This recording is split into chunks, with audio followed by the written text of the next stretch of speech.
Welcome to the Careers by Jenn podcast, episode 250.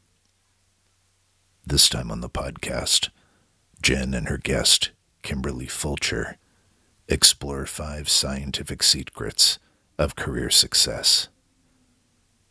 Like, if you think of your career as a particle, it will behave like a particle. While if you think of your career as a wave, it will behave like a wave. Or the estimation that 96% of your career is made up of dark matter and energy, while only 4% of your career is visible to you. Useful stuff, eh? You're listening to the Careers by Jenn podcast. I'm your host, Jenn Swanson. This is the podcast that helps you to get the job, love your work, and advance your career. Careers by Jenn is a listener-sponsored podcast, and if you like the content, please consider supporting the show as a patron. You can do so for as little as $1 a month. Head over to careersbyjenn.com and click on support to learn more. Welcome to episode 250. I think there should be a party, or at the very least, some crowds cheering.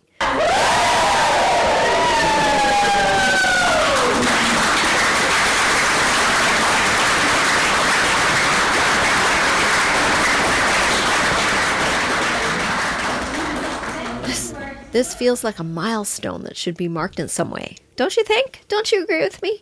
There's no better time for listening to a podcast than this current time when people are hunkering down and staying away from crowds and trying to avoid getting sick. I hope you are all keeping safe and are being reasonable about it. It's really rather stunning how there's almost nothing more interesting going on in the world right now than this virus. And it's a little scary how on edge people are about it too. And as each day passes, the numbers get a little more serious.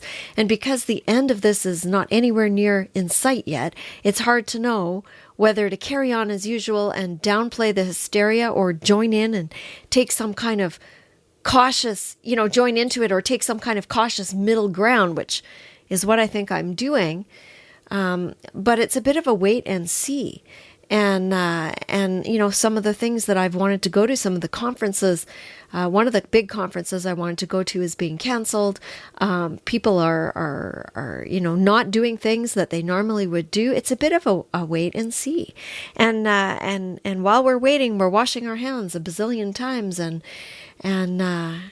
trying to sensibly avoid certain activities. In any case, let's hope that together we can reduce the risk and that those who do get sick can recover fully and quickly.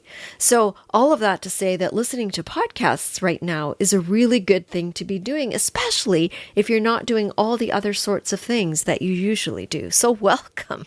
And if you're brand new to listening at episode 250, you've got a huge back episode to go and enjoy if you end up being stuck inside. We have had some entries for our St. Patrick's Day book draw, and you still have some time, just a little bit more time, to get your review in and to let me know about it. So leave a review at Apple Podcasts, and if you do, please email or message me on Facebook or Instagram to tell me that you did, because depending on what country you are living in, I don't always see the reviews right away. So if you've sent a review on Apple Podcasts or somewhere else, please send me a note and let me know that. And if you're not on Apple Podcasts, you can leave a Facebook review, you can direct message me, or you can send me an email at info@careersbyjenn.com and send me your review by email, because I still really enjoy getting them and I will use those. And it helps to spread the show.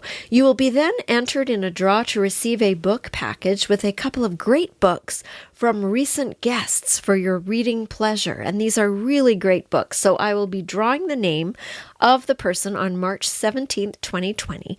So if you leave your review today, you'll get into the draw. Well, there is no better way to celebrate this 250th episode than with the guest I'm sharing with you today. Kim Fulcher is a dynamo. She is full of energy, enthusiasm, and a ton of fantastic information for you in this conversation. Now, Kim is an executive coach. She's an author. She's a motivational speaker and an entrepreneur. She is the founder of 3 businesses and was a millionaire before the age of 30. She has seen what success and failure is all about. And Kim now works mainly with female entrepreneurs and leaders to pass on her hard-won lessons. She has written a book called Remodel Your Reality, which shares a roadmap of life fundamentals. And she's right now working on her second book called Choose Power. Now, Kim's wise advice has been featured in magazines such as Time Magazine and 17, and today she is offering us 5 scientific secrets of career success. So I began our conversation by asking her, are there really secrets to career success, or are some people just lucky? Well, what is a secret, right? I would not say they're secrets so much, although I do love to say that the secrets are the people who are succeeding. I am a big believer of luck really being about preparedness meeting opportunity. And I believe that while certainly some good fortune may come our way, we really are the makers of our own luck. So I do think there are perhaps rules or philosophies would be even a better way to say it than secrets. But I do think there are some tenets that when you commit to them and you build your activity around them, you will be more successful than someone who is not doing those things. And that's what we're going to talk about today, I hope. I hope so too. It sounds good. And one of the things I talk about a lot on this show is self-awareness. And I wonder how that comes into play with this, the idea of scientific secrets of success. You know, it is actually the underpinning of everything that we do, because it's one thing to know a tool. In order to use that tool, you have to be really present to yourself and aware of how you're behaving, in control of your behavior. And that requires presence. That requires a level of awareness about your impact and about your style of engagement, how you're going about things.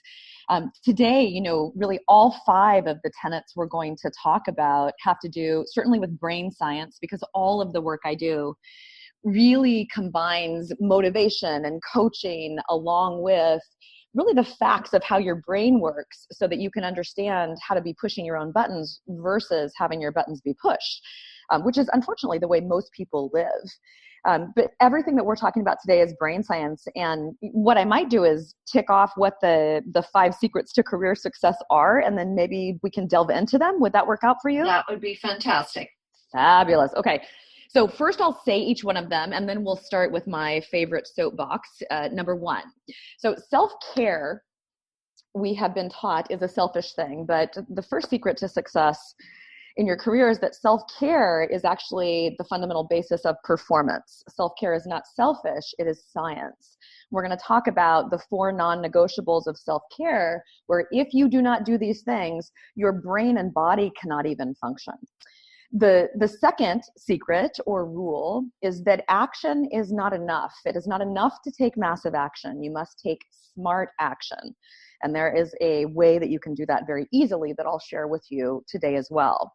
The third is that you must be in charge of your response if you want to be in charge of your life. What happens with most people is that we react to kind of all incoming, but people who respond rather than react are actually in much more control of their circumstances and typically are much more successful in their life and work. The fourth is that you must publicize yourself. So many people I know in the corporate world, and I work primarily with female executives who are moving through the leadership chain. And what I know to be true is that we have a hard time really tooting our own horn, but you must toot your own horn, and you need to do it in a way that you're communicating the value you're adding based on data. So we'll talk about that. And then the fifth and final is that we want to make sure that you have a career confidence, right? We all know those people who just seem to succeed at everything they do. And one of the the quote secrets of their success is that they have a confidence in how they go about things. And what I have found in over 20 years and 12,000 hours of coaching, mostly working with professional women, is that our confidence is actually based on how we behave. And that when we stop worrying about being good enough and we begin to focus on doing good, we really begin to have a level of fulfillment and a much greater level of success in our career and in our life. So in our fifth bucket, we'll talk about how, in fact, you can make that switch to focus on doing good rather than being good enough. And those 5 tenets, I practice them myself, and I work with all of my clients when we're, whatever dream we're going for. And when you begin to really manage your behavior around these 5 tenets, you'll find things in all areas of your life, but especially in your career, really shifting and evolving for the better.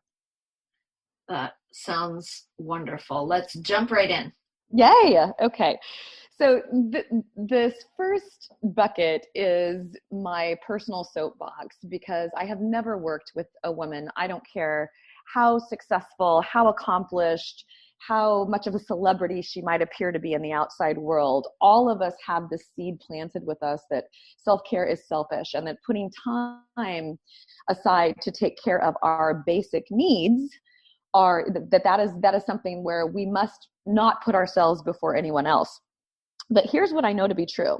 Based on science, there are 4 things you must do in order to function. And the first is sleep. The second is nourish. The third is to move your body, to have some kind of exercise. And the fourth is to have some way to get rid of your stress. And I'll just tick off each one of those quickly. So first, one of the things that has been just one of the highlights of my career is that I've had a chance to work with Ariana Huffington and her company Thrive Global, and to facilitate workshops throughout the United States for them on wellness in the workplace, and really taking these soft concepts and making them matter by using science. And one of the stats that always sticks out for me when I'm giving a workshop for Ariana and Thrive Global is around sleep. There have been studies done that show that if you function 3 days in a row with less than 5 hours of sleep a night, your brain is actually functioning at the same level as if you were legally drunk. And in the US, that's 0.08. Can you say wow? I think this was a revelation for Ariana, if I understand her story correctly. Yes, and yes. She tells the story much better than I do, but she actually ended up passing out from exhaustion. Yeah. Because she was doing what so many of us do. Especially when you are a working woman and you're coming home from the office to a family and you're coming to your second job, right? What we do is we just put off sleep so we can get those couple hours of laundry in, or of email in, or whatever the case may be, or even just, zoning out in front of the television so you feel like you've got a little bit of time to yourself when your day is busy. But what we're doing is undermining your own body's ability to perform. And, if we're not able to drive a vehicle with our brain compromised, what on earth are we doing at the helm of our computer, right? Or leading a team. So the first rule of self-care is that you must get 7 to 8 hours of sleep. It is not something that has to do with willpower or how tough you are. It's just basic physiology. And then the second component is around nourishing. And, another really startling scientific set of facts. One of the things that always shocks me is that while we are one of the most overfed countries, and both the US and Canada, I think, share this problem, we're one of the most undernourished because our food system is actually not developing food that has vitamins and minerals anymore. And so one of the things that we really need to do is to make sure that when we're eating, we're not eating to lose weight or to manage our muffin top. All women have been taught to eat for weight. But what we really need to be doing is eating for performance. And there are actually foods you can eat that help your brain function optimally. There are also foods you eat that really impede your brain's ability to function. And so it's, all the very basics. You want to eat food that is in its original state. So it's a fruit, it's a vegetable, it's a piece of meat that came from an animal or fish that came from the water. And we really want to watch our processed foods. And then we also want to manage our hydration, because that impacts not only our energy, but our ability to think clearly. So just in those two basics, sleeping and making sure that when you're putting food in your mouth, it's something that's actually going to help nourish you. You can advance your performance just based on the way you're taking care of yourself. Isn't that kind of it's an amazing thing, isn't it? It is, and it's becoming more and more, known that what we eat has a serious impact on all of our health and well-being. Yes, 100%. And what I'm constantly preaching in corporate environments, because unfortunately wellness doesn't get corporate attention, it doesn't get professional attention typically, but performance does. So we want to sleep our 7 to 8 hours. We want to nourish and hydrate when we're feeding our body. And this is not about weight. It is about performance. And then the third thing we want to do is make sure that we're moving our body. So we want to make sure that we're breaking a sweat 3 to 5 times a week. We want to make sure that we're stretching. We want to make sure that we're building some muscle mass. And there are so many points of data that show the endorphin activity that is produced in your brain as a result of working out is really similar to that of a serotonin uptake inhibitor, which is what is given to people who are depressed, right? So when you exercise, you improve your mood, you improve your ability to focus, and you also release some level of tension and toxicity in your body, which improves performance. And then the final component is around stress. So one of the things that we've been taught to do, which I disagree with, is we've been taught to try to minimize our stress. But in this day and age, especially if you are going for something in your professional life, there is no way to avoid stress. And so instead, what we want to do is build what's called stress resilience. And stress resilience means literally that we have an ability to bounce back from high pressure situations. And the way that has been scientifically proven that we can do that, which I know all listeners will be like, I know, is meditation, right? And we've done several episodes on meditation. So yes. Yes. Now, what I know to be true is that for whatever reason, especially very busy high achiever people have a difficult time surrendering to, quote, meditation when you're supposed to sit and own. And while I highly recommend it, if someone has never meditated, what I actually advise instead is that you do something that lights up the part of your brain that meditation does. And there are a lot of other activities that help us do that. So we could journal. We could color in an adult coloring book. We could select music we like and go for a walk in nature. We could sit quietly and pet a dog. We could sit quietly and listen to 10 of our own breaths. These things all light up the same part of our brain, which actually helps to build our stress resilience. So some way to release your stress, and a final point there, my favorite stress reliever is a hot scented bath with music that I love. Anything that allows you to activate what's called your parasympathetic nervous system, which is no part of your fight or flight is engaged. That helps you build your stress resilience.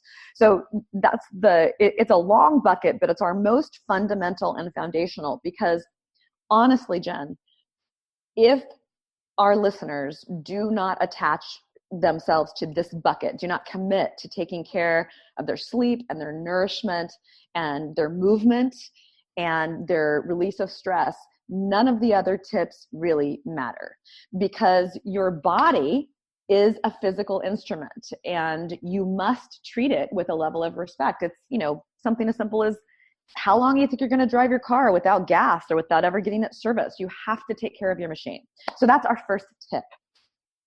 That's great. I was doing a corporate training the other day on heart health. And I seem to be getting more and more of the wellness topics in the work that I'm doing in the corporate world, which is interesting to me. They seem to be the most popular requested workshops are the ones on wellness and stress reduction and eating healthy and that kind of thing. And as I was talking about nourishment and eating well, I could see people who had taken cans of pop with the lunch they were eating. Oh no! Trying to hide them behind the chairs they were sitting. Yes. It's an interesting time right now to be in the workplace. I do think employers are beginning to understand how important it is that their employees are well, not only physically, but mentally and emotionally. Employees who are well tend to stay at their jobs longer, tend to be much more productive while they're in seat. And so I also see that trend where corporations are investing much, much more in the wellness of their employees. And, while I would love to believe that's altruistic, I actually think it's because science has now proven that it's just good business. Yeah, I agree. Yeah, good. So what's the second one? So our second one is that we want to take smart action. One of the biggest mistakes that I have personally made, and that I see so many of my clients making when we initially begin to get together, is that they are just, working their booties off. They are taking massive action because that is advice that has been given for eons and eons. If you want something, set your goal and take massive action. What we want to do is not just take massive action. We want to take smart action. And what that means is that you want to make sure that you are doing the things that will lead you closer to your goal. And I'll use a cooking or a cookbook analogy. So if we want to make a dish and we either open an old-fashioned cookbook, remember those paper ones, right? Lots of them in my kitchen, yes. Or we Google for our favorite recipe. We know that, let's say we want to make some enchiladas and we want to make some chicken enchiladas. And so what are we going to do? Well, we're going to Google and we're going to find the 5-star recipe, aren't we? We're going to get the person who's made the best enchiladas, and then we're going to use the ingredients they used, and we're going to follow their protocol to get our enchilada. And the same is true for any goal you want to accomplish. If someone else has accomplished that goal, you are a Google search away from the strategy that will show you what steps you need to take in order to get that same outcome. So what we want to do, rather than taking massive action, is to find ourselves a role model, someone who has already accomplished what we want to accomplish, and to begin to model our behavior after their behavior. Right? So if you want to be an executive vice president in your company, you want to look at what are the activities of the executive vice presidents in your company. What are they doing? And you want to do those things. And on the other side of the coin, there are things that they would never do. And then you want to avoid doing those things. So the path is always there. We simply need to seek it. And when we get strategic about the action we're taking, what we'll find is that there are probably some filler steps in there, some things that we're doing that don't really need to be done for the outcome we're seeking. So we just want to make sure that we've got our true north, and then we're lining our behavior up with that end game. So it's finding a mentor or a model or someone that you can emulate to get to where you need to be, but you need to put yourself into that as well. Oh my gosh, absolutely. And notice I didn't say just get strategic. I said take smart action. So it means we want to take informed action, but that still necessitates that we roll our sleeves up and that we get out there and do the work. And one caveat on, with role models, I think there is an assumption that you must be mentored in order to have something, this kind of strategy succeed. You do not. There is so much free information on the internet. You can find out how to do almost anything without ever having a live conversation with someone, and without paying for it in many instances. Right? So there's great. Good. Yeah. Okay. So smart action. So that's the second thing. What's the third? So it really tags into our awareness and our ability to be present with ourselves and our circumstances on a day-to-day basis. So in our third secret to career success, what we're really talking about is learning how to respond versus react to the circumstances life serves up. First, let's talk about how your brain works. So your brain is not designed to make you happy. Your brain is designed to keep you safe. Right. And that means that at any given moment, your brain is on a search and destroy mission to identify whatever you perceive as a threat in your environment. And that's just based on your past experience and what you've made things mean.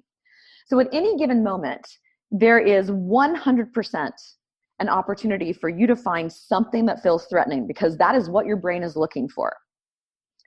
Now, there are two parts of your brain that actually handle the way you respond or react in the world.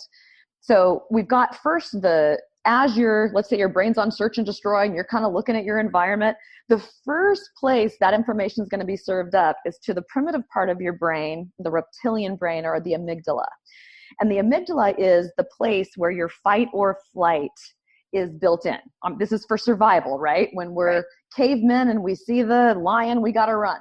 But now it's not a caveman, it's your annoying coworker, right? It just sets you off, right? And so the most simple and effective tool that can be used to move you from your amygdala up to the part of your brain that you want to be in, which is your prefrontal cortex, that has your executive function.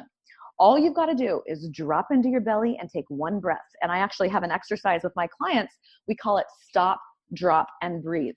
So immediately when you feel that little alert, you want to stop, drop into your belly, and breathe. And the reason we visually drop into the belly is because that moves us to the executive function. And when you take that beat, rather than reacting emotionally from your primitive brain, you're able to reason and to respond for the results you're seeking. Does that make sense? It does. And I tell my clients something similar, and it's wiggle your toes, which is, again, getting yourself out of your brain and into your body. It's 100% the thing that works. And yet it's such an interesting thing, our brain. It is not an intuitive thing to do when you're in the moment of reactivity, because all your brain wants to do in reactivity is fight or flee, right? I'm either going to yell at you or I'm going to run. Right? And either one of those things are probably going to get me the result I'm seeking.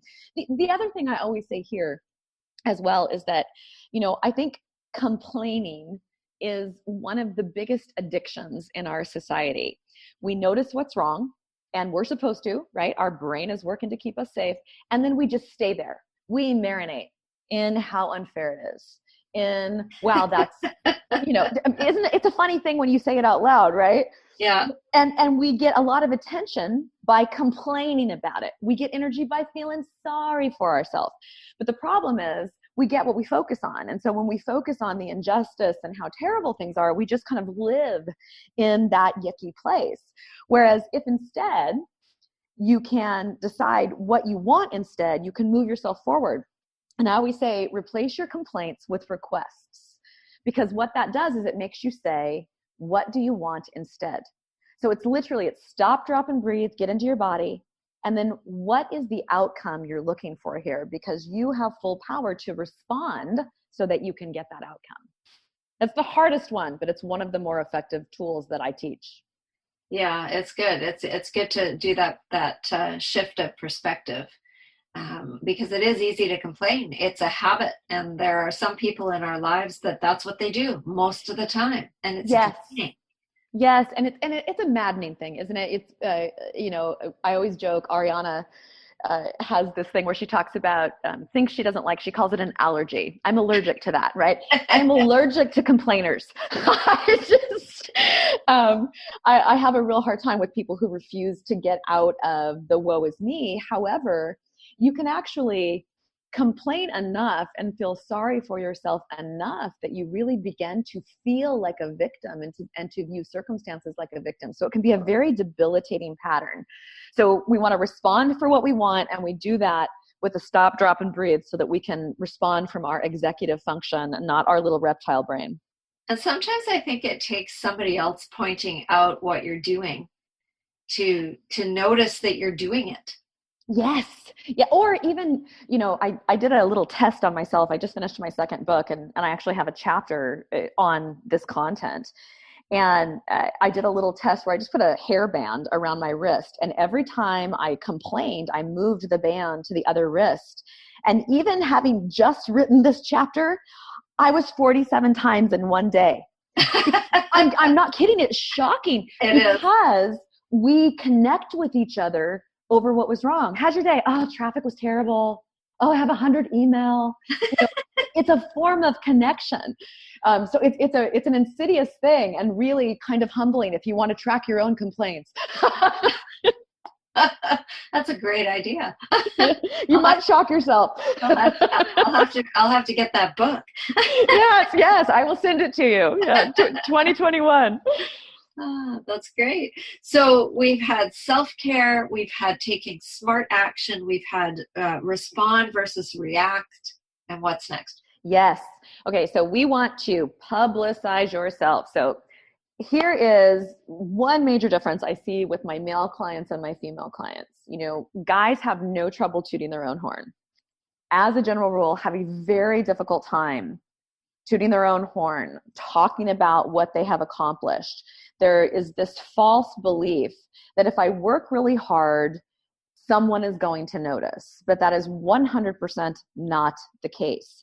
And so what I work with my clients to do is to make sure that we are very clear about the tangible value they are adding and that we are communicating that value in a graceful way. And I'll give you some specific examples. So when we're looking to build a value case, and that's what we're doing, what value are you adding in your role? The first thing we want to do is look at the math. And, I always joke that in high school, I was so terrible in math that my algebra teacher told me I could skip our final because even if I got an A, I would still fail the class. Right? So I am definitely not a girl who has loved math. And yet the great joke of the universe is that everything is math. So it all comes down to dollars and cents. And what you always want to be doing are looking at your KPIs, your key performance indicators. So how many clients have you interacted with? Have you improved the client satisfaction scores as a result of that? How much revenue have you generated? If you're in marketing, how many leads are you producing? How are they converting? Are they converting better than other leads? How much revenue does that result in?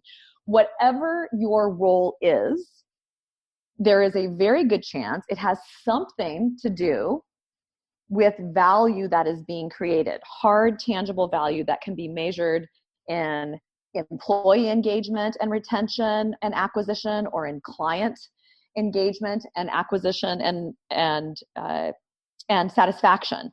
So we always want to make sure that you understand what your KPIs are, and your organization probably gives them to you because you're getting your performance reports. So you want to understand in real dollars and cents, what is your work contributing to?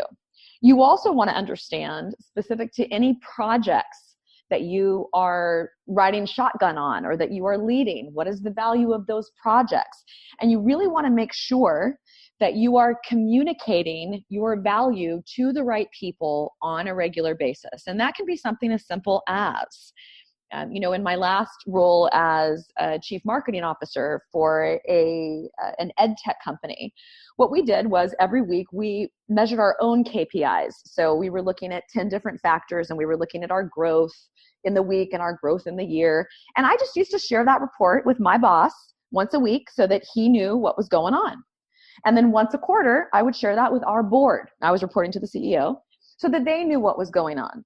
And I knew at any given moment how much my role was contributing. When you can do that, you have not only the ear of people, but you have a lot more of an ability to negotiate for advancement, for increase in compensation, or, for little perks like working from home on a Friday or something of that nature. So we really want to make sure that we are building our value case. That's good. And sometimes that is built into the work that you do. I know the board that I sit on in the work that I do, we have to do a team board report as reporting everything that we have accomplished in that month. Yes. And it would be something like that.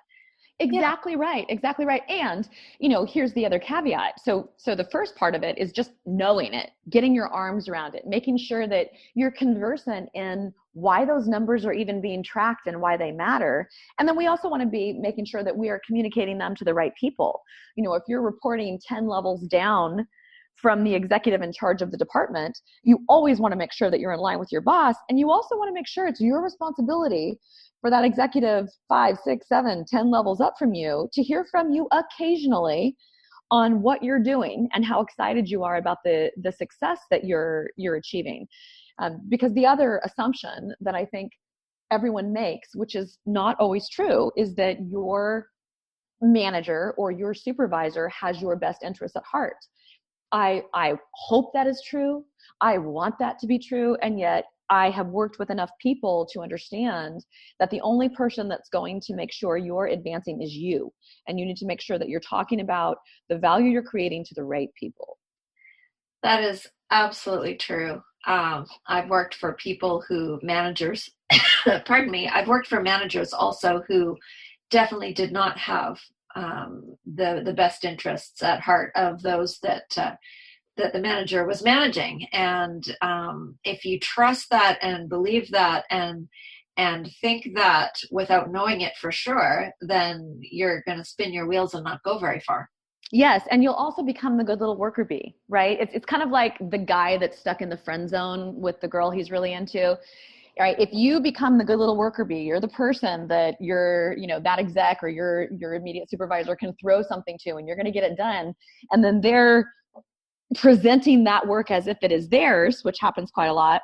Then you're not going to get the advancement opportunities that you deserve. And so I think your point is so good. And another caveat that it doesn't have to be like you're sending some big report. Speak up in meetings. Attend the meeting. Get yourself invited to the meeting. I know everyone talks about and grumbles about so many wasted meetings, but every meeting is an opportunity for you to learn, for you to sharpen your saw, and for you to get better and better at speaking up and contributing. And you don't always have to be raising your hand with a question. You can be raising your hand saying, we had a problem similar to this. We did X and we produced these Y results. Right? We always want to be taking the opportunity to be speaking to the work that we're doing, especially when we're in executive company. Good. Okay. So publicize yourself. When you first said publicize yourself, the first thing that came to mind was LinkedIn. But this is different. This is internally. Yes. Well, and to your point, I mean, I do think LinkedIn is such an exceptionally important medium for professionals. It's really important that you have put your best foot forward on LinkedIn, but that is absolutely not what I'm referring to. I'm more referring to speak up for yourself, speak on your own behalf, make sure that people know the work you're doing, promote yourself. And again, there's that unspoken, I'm a marketer, so I don't have that problem, but there is, that unspoken, that's cheesy. I don't want to push myself on people. People actually respect people who have their facts in hand and who are clear about the value they provide. In fact, those are the people who are most sought out and who are chosen to advance because they're leaders.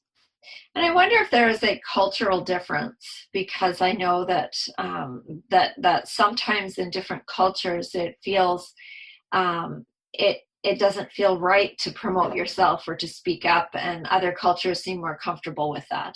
Oh yeah, I mean, I think two different types of cultures, right? First, we have country culture, and me being an American and you being a Canadian. There are differences in those cultures. And then there's also company culture, right? Even a third, there's industry culture. When I was in marketing, I was in tech here in Silicon Valley, and tech is very much a culture that fits me because it's very much a go-getter. We'll figure it out as we go. I'm going to ask a question if I have it. I'm going to celebrate revenue. I'm going to celebrate marketing. And then I was in this academic industry, right? Because we were taking college degree programs online. So I was working with a lot of university provosts and a lot of just people working in academia. And in academia, the values are very, very different. So that would be one place where it would be like, who does she think she is, right? Exactly. But I'm okay with that. So your point is very well taken. Culture is going to be incredibly important. So to the degree that you are in keeping with your culture, make sure that people know the good work you're doing. And, this was my truth. If you can't be yourself in the industry you are in, right? I could not be myself in higher education. I was too much, right? I had to tone it down. then you're probably in the wrong industry. And I quit that job. Thank Jesus. Good.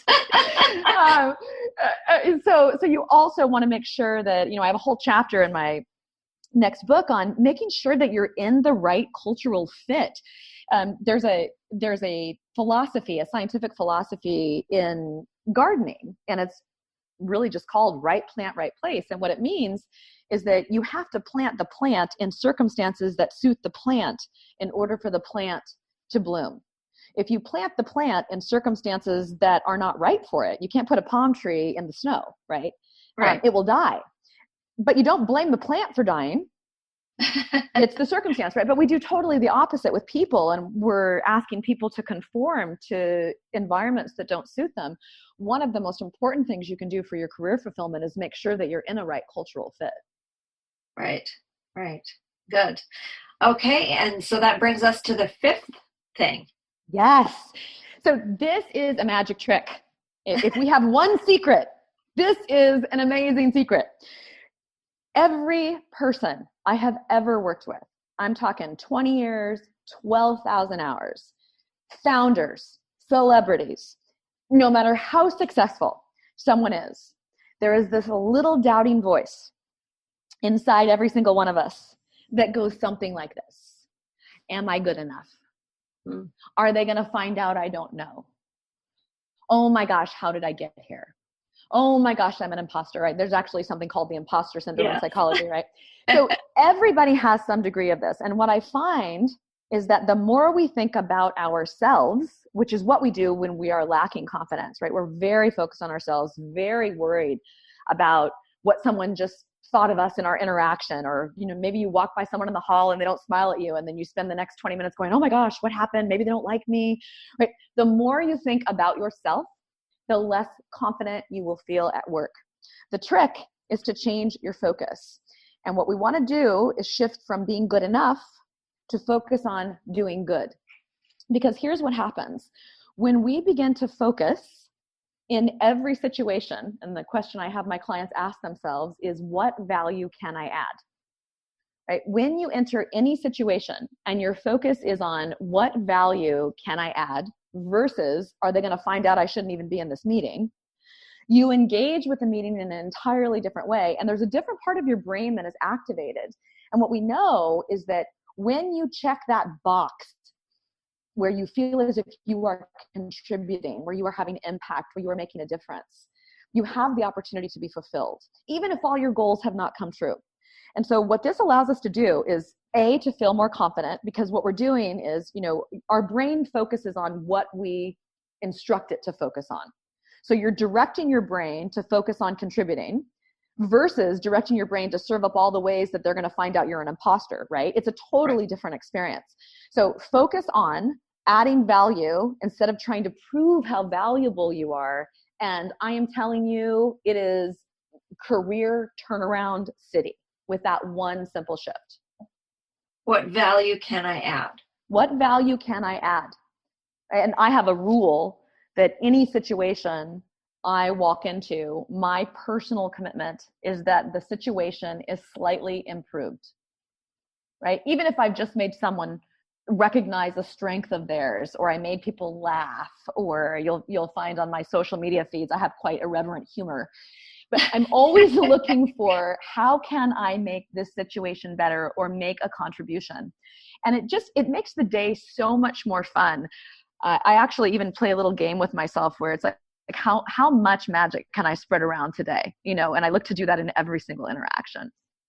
That's a wonderful contribution to the world, I think. Yeah, and every one of us has something so amazing to contribute. And yet that little voice of, am I good enough, stops us from contributing the things that are most important. So really, it's just thinking differently about taking what you have and offering it, looking to make the world a little bit of a better place. And goodness knows we need that help right now, right? It really shifts everything. Yeah, I'm an American, remember? Help us. we're empathizing. Yes, I know. Actually, it's really funny because I live in San Francisco, and I was walking on our boardwalk by the water just last Friday, and I met these amazing Canadians who were here, and the first thing they said to me after I said hello, I was talking to their child. She said, "We're so sorry. We're praying for you." We're praying for us too. Yeah. Oh my goodness. I know. Oh, well, Kim, where can people find you and find out more about your books and what you're doing? Yes, sure. So KimFulcher.com, so KIMFULCHER.com. And there are two cool offerings. Number one, enter your email and I will send you a 3-step formula about how to get unstuck. The thing that I hear most from people are that they're stuck on something. So KimFulcher.com, but without even entering your email, I have a 20 video program, 5-minute videos that will really help, and I focus on professional women, help you figure out what you want, what you need to do about it, and then teach you how to manage your emotions and how to say no when you need to. So come to KimFulcher.com and you have access to those. And then on social media, I post an empowerment quote on LinkedIn, and it's Kimberly Fulcher. And then on Facebook, I'm Kim.Fulcher1. And on Instagram, I'm KimFulcher123. And Instagram, we get a little naughtier and funnier and more irreverent with our quotes. But it's essentially just empowerment, encouragement, and sharing of the same kind of tips that we've just gone over today. And then my next book will be out in 2021, but my first book, Remodel Your Reality, is on Amazon. And if anyone would like to reach out to me via email, I'm happy to send an e-copy of the book for free to any of your listeners, Jenn.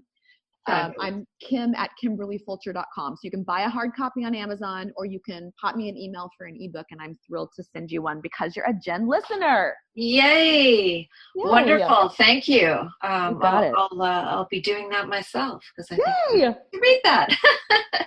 Excellent. Do you have one last piece of advice for the Careers by Jenn listener today? Oh, that's a good one. I would say that the most important piece of advice I have ever been given from a very early coach of mine in my 20s was to allow things to look different than I thought they were supposed to. I think sometimes we set goals without understanding what is even possible for our lives. And what we know to be true is that the biggest cause of unhappiness is when your reality looks different than your expectations. So my advice would be to allow life and work to look differently than you expected it to, as long as it's feeling good to you.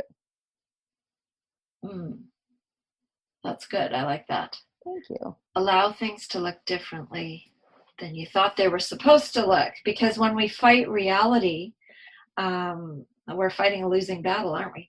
Yes. And so many times, what we think we want is because we think we're going to get some adulation when we get there. But what I find with many of my clients is that the thing that they want is going to require them to do things they don't want to do, right? So you want to make sure that, that you are allowing yourself to live into this great mystery that we've been given here. Well, Kim, it's been an absolute pleasure. Thank you for all the information. This has been a jam-packed, valuable episode, and I'm sure the listeners are going to love it. Yay! Thank you so much, Jenn. It's been just a pleasure to connect with you. You've been listening to Careers by Jenn with Jenn Swanson. If you like what you heard, please share this. If every single person listening today shared this episode with just one friend, our audience would be twice as big just like that. And the more people we can help with our content, the better. So help out a friend and help grow our audience by sharing this show with someone you know who would benefit from the content. If you haven't subscribed yet, please do that, and together we can make a difference. Until next time, take good care.